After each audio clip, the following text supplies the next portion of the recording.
Hey, good afternoon, Redmond Community Church family and friends.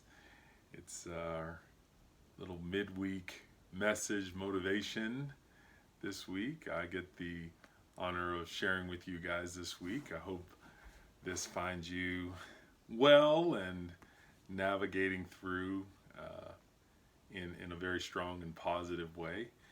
Um, so today, I wanted to spend some time with you talking about fear. And I know with everything going on, it seems like a topic that might be last on the bucket list of things to want to talk about. But I think understanding fear for what it is and maybe giving you some insight into some ways of possibly dealing with fear at this point in everything that we're experiencing in the world today, just might be the ticket to some freedom. The scripture says that he didn't give us a spirit of fear or timidity, but of power, of love, and of strong mind.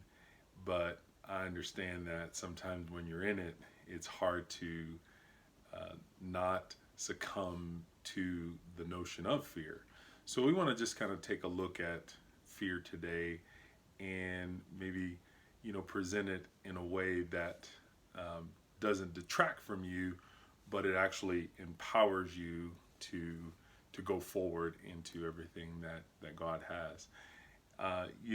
If you know me, or if you don't, you will know me. One of the things that I love about the study of Scripture are the stories. I love the rich stories in Scripture. I love the lessons that can be mined from the stories in Scripture.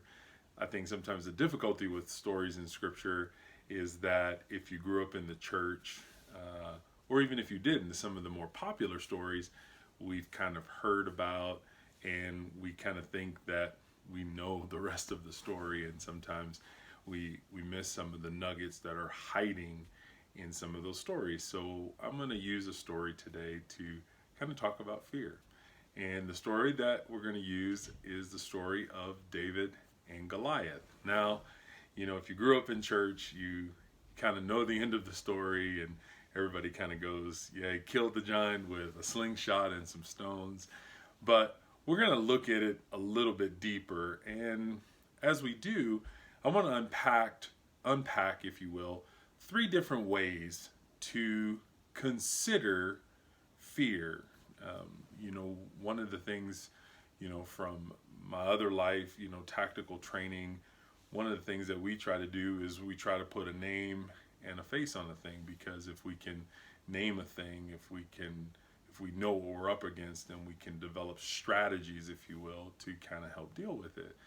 I think sometimes with fear, we dismiss it just as being afraid, instead of asking, what are we afraid of?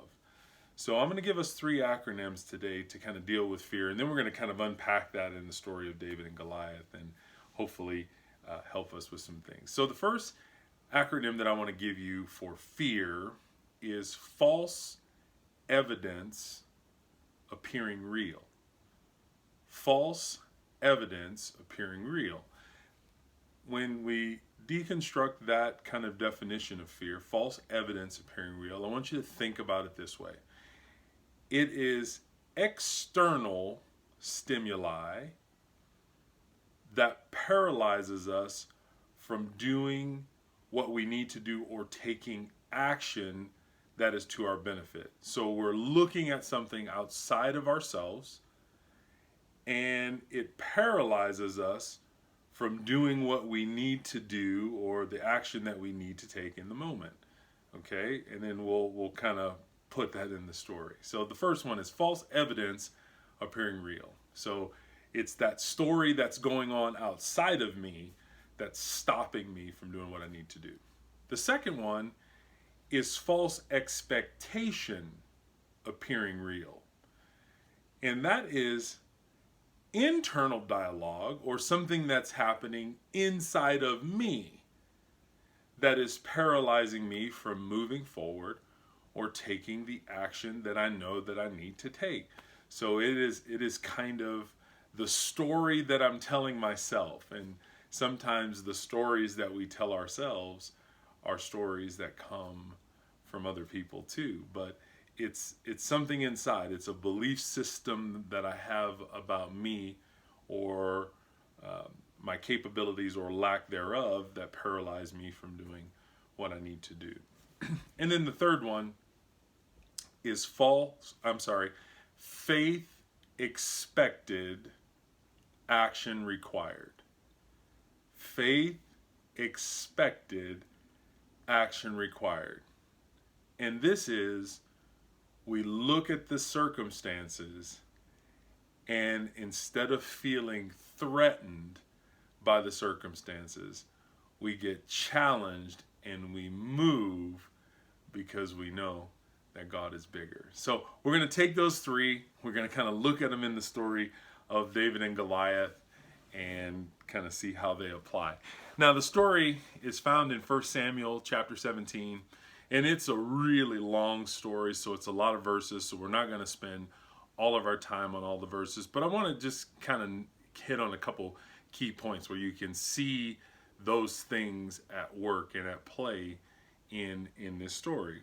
So the first verse that I'd like to share with you is found in 1 Samuel 17, verse number 8. So 1 Samuel chapter 17, verse 8. And instead it says, "He stood and shouted to the ranks of Israel and said to them, 'Why do you come out to draw up in battle array?'" Now this is Goliath. He's starting his taunting of the armies of God, right? "Am I not the Philistine, and you servants of Saul?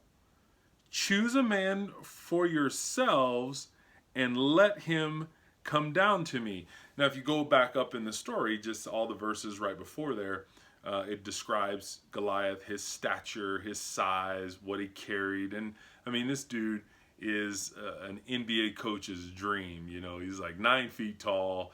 He is big and he is scary. And he comes out and he starts kind of taunting these guys. And it's interesting that he says, "Am I not the Philistine, and are not you the armies of, or servants of Saul?"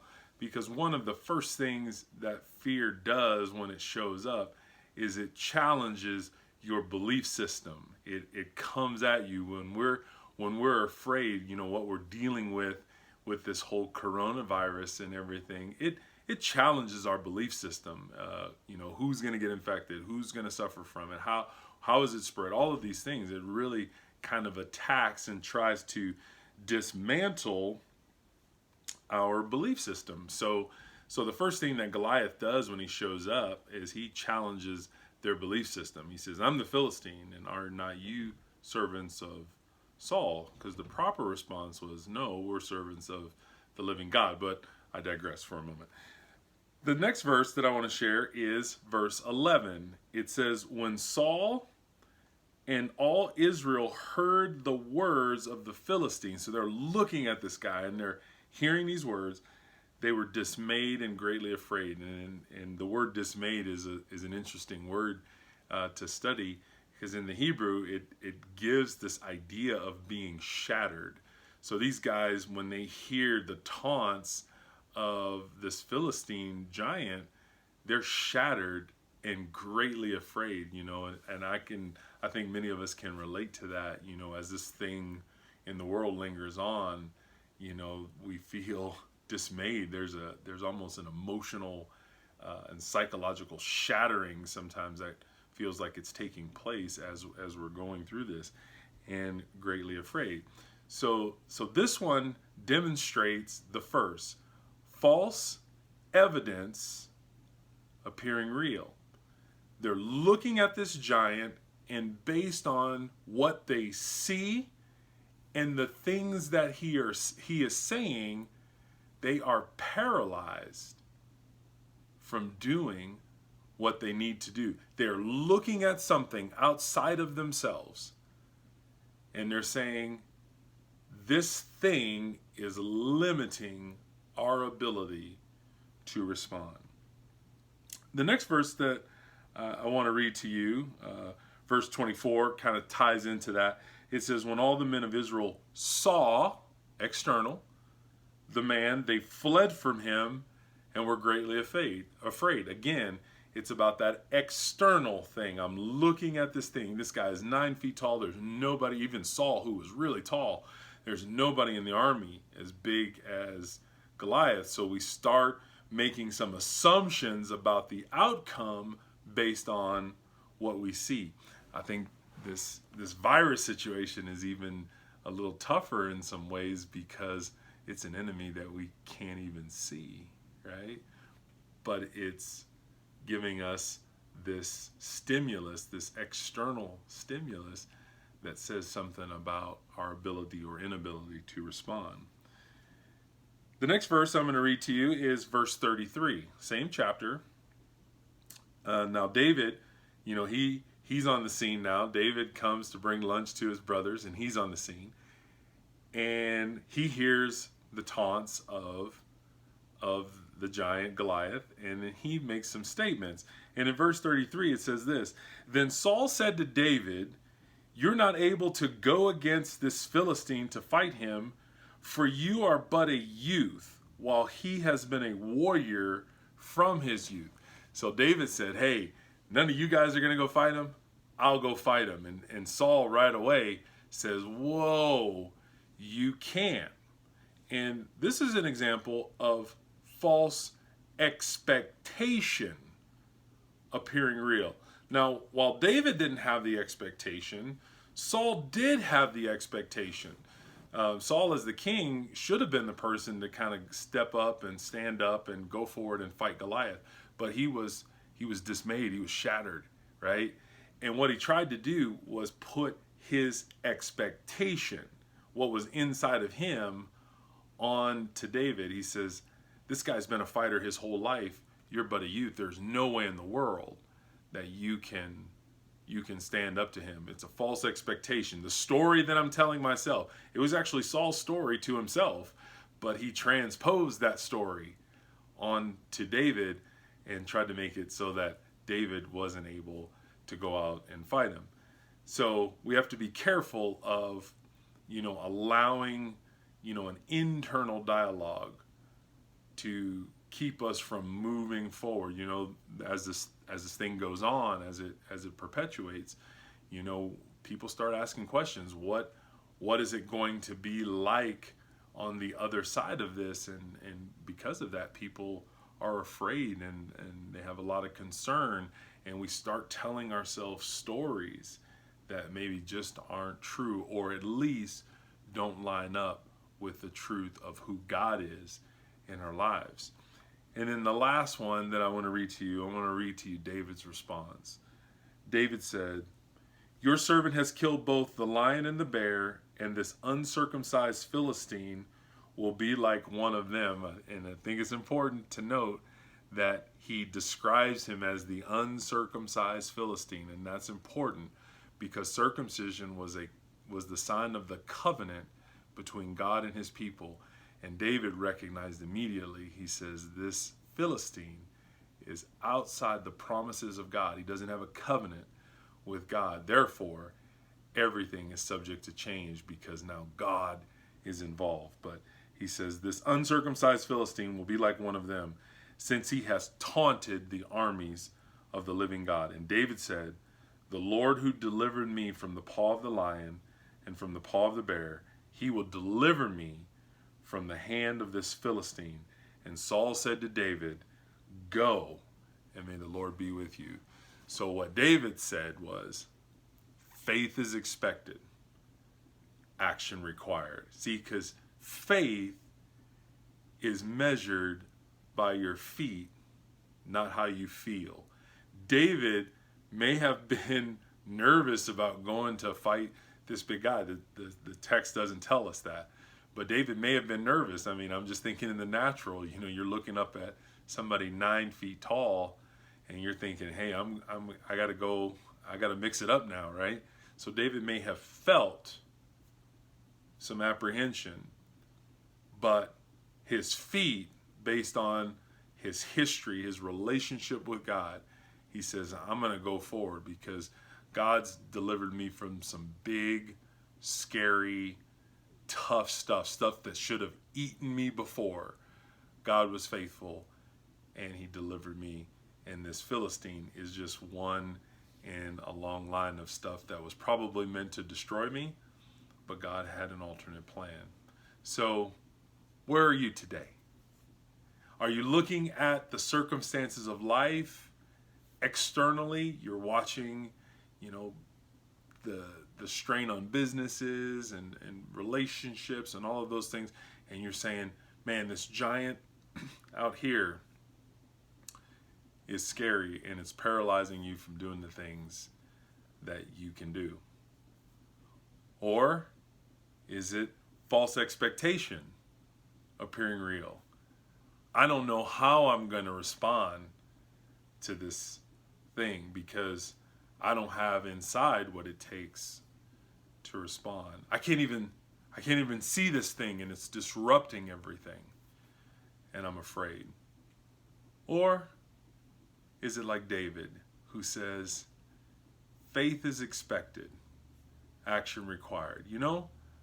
I don't know ultimately how this whole thing is going to turn out in the long run. Here's what I know. I know that I serve a big, gigantic God who has shown up for me before in circumstances that are similar, sometimes maybe even worse, and he's delivered me. So I'm going to trust him again, and I'm going to go forward, and I'm going to face this. And it's interesting as you read down in the text a little bit further, Saul tells David to go, and then he attempts to give David his armor to fight in, and David tries it, and he says, I can't fight in this because this is untested to me. I don't know this. What I do know is I know this sling, I know these stones, and I know the God who's delivered me every time before. So as we kind of continue to plod forward and we kind of continue to move on, what do you have to fight with? And has God not used all of that before to help you go forward and fight well, and he's delivered you? Because I believe with everything that's in me that he'll do it again. So when we think about, in Timothy it being written that God didn't give us a spirit of fear. Nope, he didn't. He says, I've been with you before, I'll be with you again, but you've got to move forward in it, and I'll take care of the rest. So I hope this little breakdown of fear gives you something to think about as we continue to go through in this week. Will you get challenged and something is expected of your faith, and will you step forward in that challenge? Or will you let those external and internal voices, those stories outside of you and even inside of you, dictate how far you'll let God take you with him? So I hope that you get challenged, and I hope that your feet start moving and you keep going forward in faith. So until we meet again, I love you, and we'll talk to you soon. Bye.